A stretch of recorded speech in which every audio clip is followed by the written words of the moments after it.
and I'm faculty of tax in Mittal Commerce Classes Private Limited.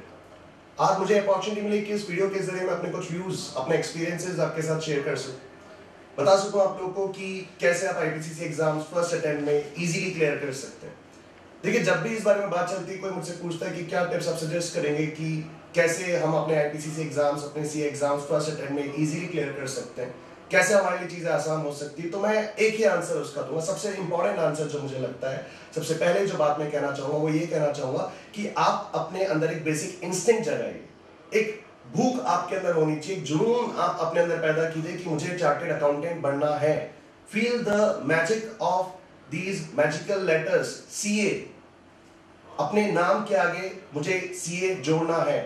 Feel कीजिए इसको अपना dream बनाइए।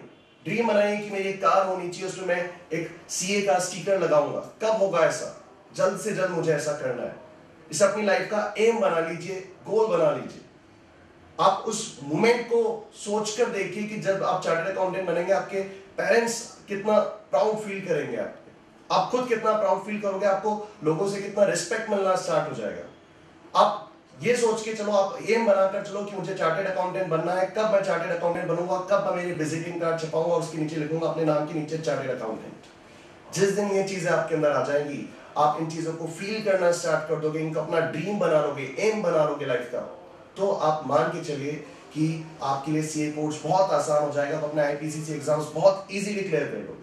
क्योंकि देखिए, आईपीसीसी एग्जाम्स क्लियर करने के लिए मेहनत बहुत करनी पड़ती है। आप सिंसियर रहें तो ये सारी चीजें अपने आप आ जाएंगी आपके अंदर। जब आप इन चीजों, आप इस बात को अपना गोल बना लेंगे कि मुझे सीए बनना ही है, मुझे चार्टर्ड अकाउंटेंट बनना ही है, तो ये एक सबसे इंपॉर्टेंट चीज है जो आपको ध्यान रखनी होगी। प्लीज इसे ध्यान रखें। इसके अलावा और जो टिप्स मैं देना चाहूंगा वो ये कि एक तो आप आंसर्स हमेशा प्रैक्टिस करें, राइटिंग में प्रैक्टिस करें अपने आंसर्स, चाहे वो थ्योरी सब्जेक्ट्स हो या चाहे वो प्रैक्टिकल सब्जेक्ट्स हो। ऐसा नहीं होना चाहिए कि आप आंसर्स थ्योरेटिकली ही प्रैक्टिस कर रहे हैं। अगर आप लिख के पढ़ने की कोशिश करेंगे, लिख के अपने आंसर्स तैयार करेंगे, खुद देखेंगे, तो उससे आपको दो बेनिफिट्स मिलेंगे। बेनिफिट्स आपको ये मिलेंगे कि एक तो आपको पता चल जाएगा कि कैसे आपको आंसर्स लिखने हैं एग्जाम्स में। दूसरा, आपका जो लिखने का स्पीड है वो भी बढ़ जाएगा, जिससे आप टाइम पे अपना पेपर कंप्लीट कर पाओगे। एग्जाम में बहुत इंपॉर्टेंट होता है कि आप 100 मार्क्स के पेपर्स, 100 मार्क्स का पूरा अटेम्प्ट करके आओ। अगर आप 100 मार्क्स अटेम्प्ट करके आते हो तो आपके पास होने के चांसेस ब्राइटर हो जाते हैं। भाई, जो आपने अटेम्प्ट ही नहीं किया उसमें तो आपको मार्क्स मिल ही नहीं सकते ना। तो आपका बहुत जरूरी है कि 100% पेपर अटेम्प्ट, और 100% पेपर तभी अटेम्प्ट हो सकता है जब आप प्रैक्टिस में रहें, राइटिंग में प्रैक्टिस करें अपने आंसर्स की, जिससे एक स्पीड बनी रहेगी, आपको एक तरीका पता रहेगा कि कैसे मुझे आंसर्स लिखने हैं, और आप टाइमली अपना पेपर कंप्लीट कर पाएंगे। इसके अलावा दूसरी बात मैं बताना चाहूंगा कि आईपीसीसी एग्जाम्स फर्स्ट अटेम्प्ट में क्लियर करने के लिए बहुत जरूरी है कि एटलीस्ट 2 टाइम्स आप रिवीजन कर पाए अपने कोर्स का। आपके एग्जाम्स आपके एग्जाम से पहले आप 2 टाइम्स कम से कम रिवीजन कर सकें, और वो तभी पॉसिबल है जब आप अपनी ट्यूशंस टाइमली कंप्लीट कर सकें। ट्यूशंस टाइमली कंप्लीट करने के लिए आपको प्रॉपर्ली अपना शेड्यूल प्लान करना चाहिए। इनफैक्ट मैं ये कहूंगा कि कई स्टूडेंट्स हैं वो सीपीटी एग्जाम्स के रिजल्ट्स का वेट करते हैं, और उसके बाद फिर वो रजिस्ट्रेशन में लग जाते हैं। उसके बाद भी बहुत लीनियंट रहते हैं कि हाँ ठीक है, अब स्टार्ट करते हैं कोचिंग। ऐसा नहीं होना चाहिए। अगर आप सीपीटी रिजल्ट्स को लेकर कॉन्फिडेंट हैं तो मैं कहूंगा कि रिजल्ट्स आने से पहले ही आप आईपीसीसी की ट्यूशंस ज्वाइन कर लीजिए। बहुत बेनिफिशियल रहता है।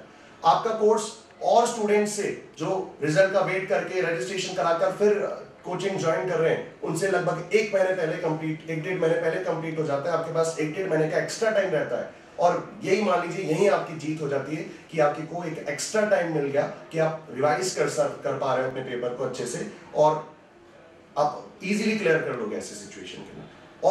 और मैं आपको बताना चाहूंगा कि एक एटीट्यूड भी बहुत इंपॉर्टेंट सकता है। अगर आपको पास होना हो तो आपका पॉजिटिव एटीट्यूड होना चाहिए। अगर आप सोचते हो कि आप ये कर सकते हो, दैट मीन्स आप कर सकते हो। लेकिन अगर आपको लगता है कि आप ये नहीं कर सकते, तो यकीन मानिए फिर आप जिंदगी में कभी वो चीज नहीं कर पाएंगे। तो हमेशा एक पॉजिटिव एटीट्यूड रखिए। कई स्टूडेंट्स हमेशा अक्सर ये क्वेश्चन पूछते हैं, सर मैं 12th में एक बहुत ही एवरेज स्टूडेंट था और मेरे 12th में ज्यादा मार्क्स नहीं है, मेरे सीपीटी में ज्यादा मार्क्स नहीं है, तो क्या मैं आगे आईपीसीसी कंटिन्यू करूं या नहीं, मैं छोड़ देता हूं, ड्रॉप कर देता हूं, कुछ और कर लेता हूं? ऐसा कुछ भी नहीं। मैं खुद एक एग्जांपल हूं कि मैं खुद एक बहुत एवरेज स्टूडेंट था अपनी स्टूडेंट लाइफ में, लेकिन मैंने through out first attempt clear करा, और इसका रीजन यही था कि एटीट्यूड मैंने पॉजिटिव रखा। आपको भी एटीट्यूड पॉजिटिव रखना है। अगर पॉजिटिव एटीट्यूड के साथ आप प्रिपरेशन करते हैं तो ऐसा कुछ भी नहीं है कि सर आपके एग्जाम्स पहले के एग्जाम्स में कम मार्क्स आए हैं तो अब आपके एग्जाम्स में आप क्लियर नहीं कर सकते या फर्स्ट अटेम्प्ट में क्लियर नहीं कर सकते। होता है, कर सकते हो, डेफिनेटली कर सकते हो। Positive attitude matters. और भी बहुत सारी चीजें, एग्जाम में कुछ चीजें बहुत ध्यान रखने वाली होती हैं। एग्जाम टाइम में अक्सर ऐसा होता है कि स्टूडेंट्स लास्ट टाइम तक पढ़ते रहते हैं। जो जनरली पार्किंग लॉज होता है उसमें देखा जाता है कि स्टूडेंट बुक लेके घूम रहे हैं इधर से उधर, एक दूसरे से कुछ अपने डाउट्स पूछ रहे हैं। Please avoid that, please avoid that. वो सबसे ज्यादा खराब होता है कि आप अपने डाउट्स दूसरों से पूछ रहे हो या दूसरा जो आपके फ्रेंड आपसे अपने डाउट्स पूछ रहे हैं आप उनको सॉल्व करो, वो बल्कि आपको और कंफ्यूज करेंगे। लास्ट टाइम तक नहीं पढ़ते रहना चाहिए। आपके माइंड में एक बर्डन रहता है, प्रेशर रहता है। माइंड को थोड़ा सा रिलैक्स कीजिए एग्जाम से पहले। कुछ सफिशिएंट टाइम पहले, आधे एक घंटे पहले तक आप पढ़ाई छोड़ दीजिए। कम से कम आधे एक घंटे तक पहले आप पढ़ाई छोड़ दीजिए। एग्जाम में कई लोग सोते नहीं साहब, मैं कहूंगा सोना बहुत जरूरी है। जब आपने पूरे साल ही पढ़ाई नहीं करी, पूरे इतने समय ही पढ़ाई नहीं किया, तो एक रात में आप क्या कर लोगे? तो प्रॉपर है कि आप प्रॉपर स्लीप लो। कम से कम 6 घंटे की स्लीप बहुत जरूरी है। 6 घंटे की नींद बहुत जरूरी है। उससे ये होता है कि आपका माइंड एकदम रिलैक्स हो जाता है, फ्रेश हो जाता है। और अगर आप नींद नहीं लेते तो माइंड की जो वर्किंग होती है वो स्लो हो जाती है, प्रोसेसिंग स्लो हो जाती है। तो टाइमली आप स्लीप लें एग्जाम्स में, वो भी बहुत जरूरी है। तो उसके लिए ये भी जरूरी है कि आप पहले से पढ़ा हो तो ही आप सो पाओगे, वरना तो रात को नींद ही नहीं आएगी एग्जाम्स में। और इसके अलावा मैं ये भी बोलूंगा कि कई स्टूडेंट्स की आदत होती है कि एग्जाम देके आ जाते हैं और फिर पेपर डिस्कस करते हैं अपने फ्रेंड्स के साथ, आंसर्स मैच करते हैं अपने कि मैंने आंसर सही लिखा है नहीं लिखा। ये भी नहीं होना चाहिए। ऐसा करने से क्या होता है कि आप अगले एग्जाम्स के लिए डीमोटिवेटेड हो जाते हैं। अगर आपको कोई आपका फ्रेंड बोल देता है कि भाई तेरा क्वेश्चन गलत है, या बाय चांस आप मैच करते हैं बुक्स और आपका कोई आंसर गलत हो जाता है, तो आप डीमोटिवेटेड हो जाते हैं। ऐसा नहीं होना चाहिए। आप बिल्कुल साइड में रख दो, जो पेपर हो गया उसका कोई जिक्र नहीं करना। नेक्स्ट पेपर के लिए पूरी तैयारी करें। भले पेपर थोड़ा सा ऊपर नीचे हो गया कोई फर्क नहीं पड़ता, लेकिन नेक्स्ट पेपर के लिए बेस्ट प्रिपरेशन करें। मे बी कि आपके नेक्स्ट पेपर में एग्जामिनेशन आ जाए, या आपके इस पेपर में मार्क्स कम आए, उस मार्क्स को आप कवर कर लो नेक्स्ट पेपर में अच्छा करके। क्योंकि हमारे तक एग्रीगेट चलता है, तो एग्रीगेट अगर आपका नहीं हो पा रहा है पिछले पेपर में, आपका पेपर अच्छा नहीं हुआ, तो अगर अगला पेपर आपने बहुत अच्छे से तैयार कर लिया तो उसमें आपका वो मार्क्स कवर हो जाएगा। तो बेटर है कि आप कल के लिए सोचें। जो अब हो गया वो वापस नहीं हो सकता, तो उसको आप देखें कि यार मेरा पेपर कैसा हुआ, मैं अपने आंसर्स चेक करूं। ये चीजें बिल्कुल नहीं होनी चाहिए। समझ आ मेरी बात को? इसके अलावा जैसे कि मैंने आपको बताया कि मैं टेक्स्ट सब्जेक्ट की फैकल्टी, तो टेक्स्ट स्पेसिफिक अगर मैं आपको कुछ टिप्स दूं कि टेक्स्ट के पेपर्स को कैसे सॉल्व करना चाहिए, तो मैं बताऊंगा अक्सर स्टूडेंट एक गलती करते हैं टेक्स्ट के पेपर में। दे राइट रॉन्ग सेक्शंस। वो सेक्शंस गलत लिख देते हैं। तो मैं यही कहना चाहूंगा कि सेक्शन आप तभी लिखे जब आप 100% कॉन्फिडेंट हो कि आपका जो सेक्शन आप लिख रहे हो वो सही है।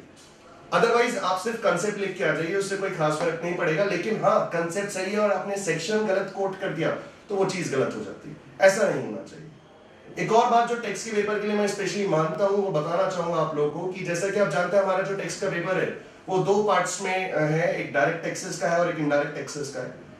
मैं ये मानता हूं कि आपको इनडायरेक्ट टैक्सेस हमेशा पहले सॉल्व करना चाहिए, क्योंकि इनडायरेक्ट टैक्सेस मेरा मानना है कि कंपैरेटिवली ज्यादा सिंपल है, ज्यादा इजी है और स्कोरिंग भी है।